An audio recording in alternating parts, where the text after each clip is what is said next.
राम अर्थात भगवान मोहमाया से बहुत दूर होता है। उसे किसी का भी मोह व्याप्त नहीं होता।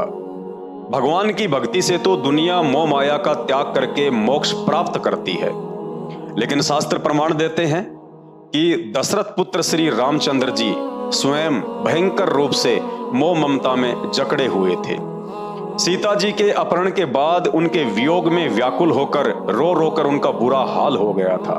बच्चों की भांति रोते हुए जंगल में पेड़ों से लिपटकर सीता का पता पूछ रहे थे।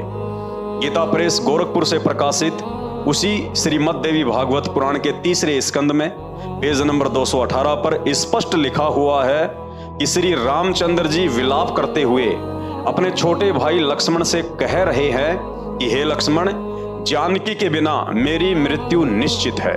जबकि लक्ष्मण उन्हें समझाते हुए कह रहे हैं कि भैया धैर्य धारण करो। जो व्यक्ति आपत्ति और संपत्ति में धैर्य धारण करके एक समान रहते हैं वे ही बुद्धिमान होते हैं। अब आप समझ गए होंगे कि श्री रामचंद्र जी लक्ष्मण जी के इस कथन अनुसार बुद्धिमान पुरुष थे या नहीं। श्री रामचंद्र जी की पत्नी का तो मात्र अपहरण ही हुआ था, जिसे वापस भी लाया जा सकता था।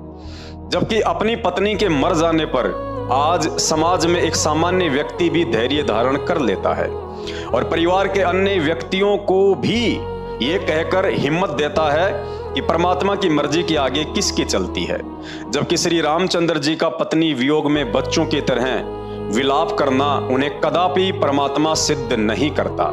इसलिए दशरथ पुत्र श्री रामचंद्र जी एक राजा के पुत्र हो सकते हैं, एक महापुरुष हो सकते हैं, श्री विष्णु जी के अवतार हो सकते हैं, लेकिन उन्हें परमात्मा की संज्ञा देना किसी भी तरह से सिद्ध नहीं होता है, ना ही शास्त्रों से और ना ही उनकी जीवन लीला से।